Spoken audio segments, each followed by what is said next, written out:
Olá, gente! Estamos aqui hoje mais uma vez para refletirmos juntos a nossa liturgia do dia, tá certo? E hoje, nesse domingo, as leituras falam que nós devemos abrir os ouvidos e o coração para acolher a palavra do Senhor, né? Jesus, o Messias e o Filho de Deus, vai falar e alimentar a nossa fé.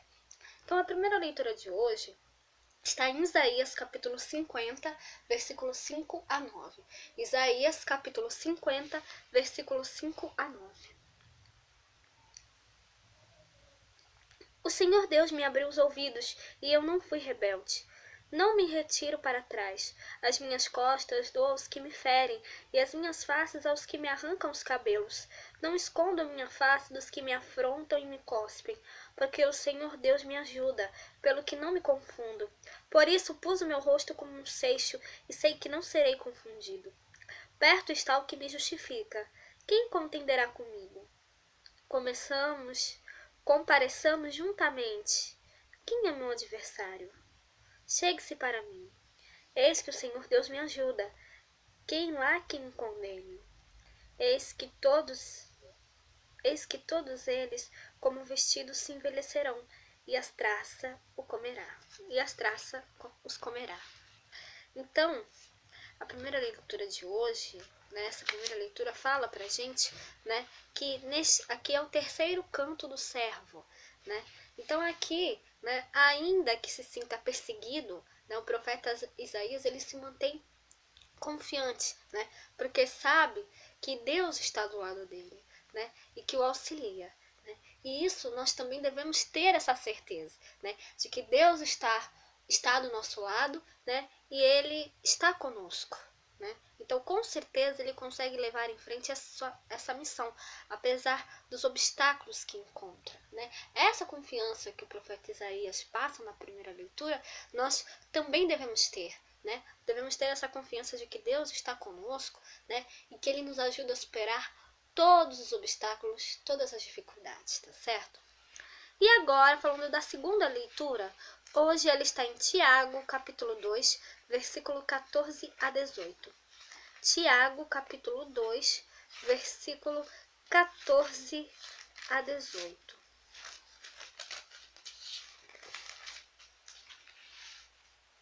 Meus irmãos, que aproveita se alguém disser que tem fé e não tiver as obras?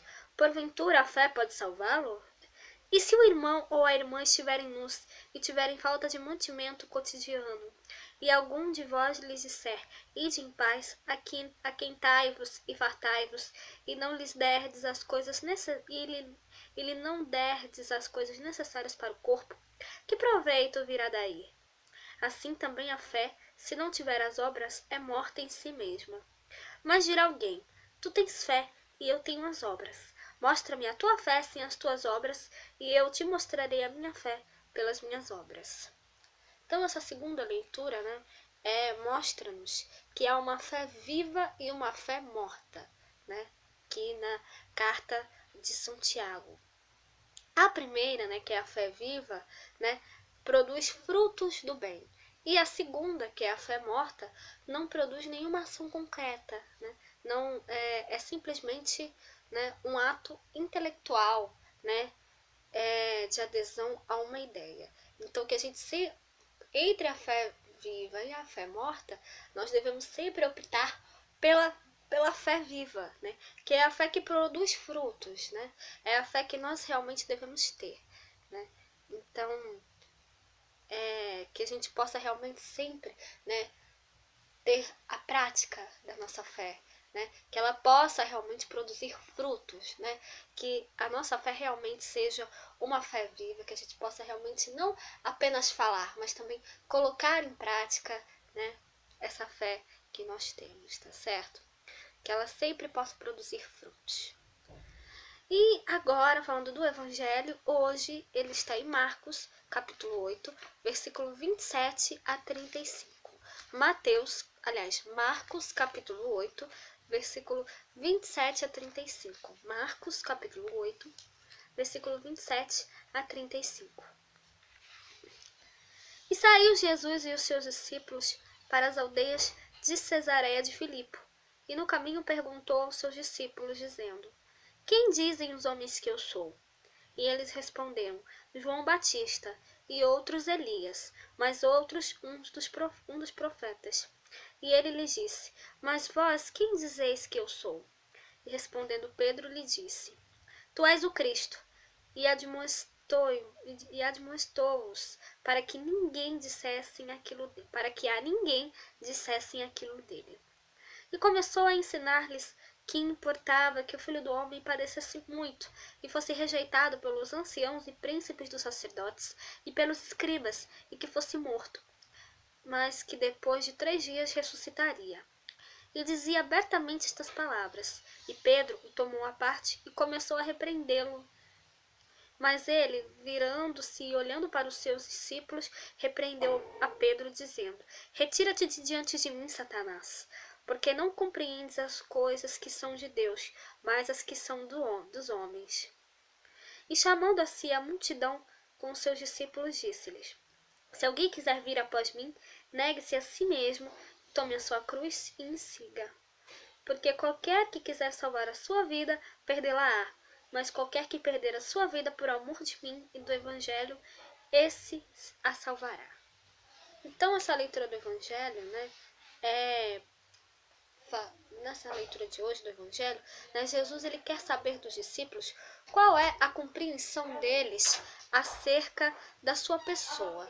Então, a resposta vem por meio da profissão de fé, que Pedro faz em nome do grupo, Quando ele fala assim, tu és um...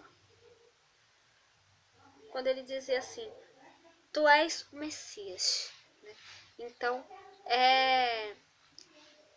depois disso, Jesus ele fala, pela primeira vez sobre a sua paixão e morte, que ele seria crucificado, morreria, mas que ao 3º dia ele ressuscitaria, que de fato aconteceu, Então, Jesus ele fala pela primeira vez sobre isso, Então, em seguida ele convida os discípulos a segui-lo no caminho da cruz, Apesar de proclamá-lo como Messias, Pedro, aqui quando ele repreende, a Jesus pelo que ele disse, ele se coloca como obstáculo à missão, Mas por que ele repreendeu? Porque ele ainda não tinha conseguido compreender verdadeiramente o messianismo de Jesus, Ele ainda não tinha compreendido, totalmente, nem ele, nem os discípulos, nem os outros discípulos tinham compreendido a missão de Cristo, Por isso, que Jesus o repreendeu, quando Pedro repreendeu Jesus pelo que ele disse, Quando ele disse assim, voltou-se para os discípulos, olhou e repreendeu a Pedro, dizendo: Vai para longe de mim, Satanás. Tu não pensas como Deus, e sim como os homens. Quando Jesus disse isso, foi porque realmente Pedro, ainda não tinha compreendido, a missão de Cristo, infelizmente.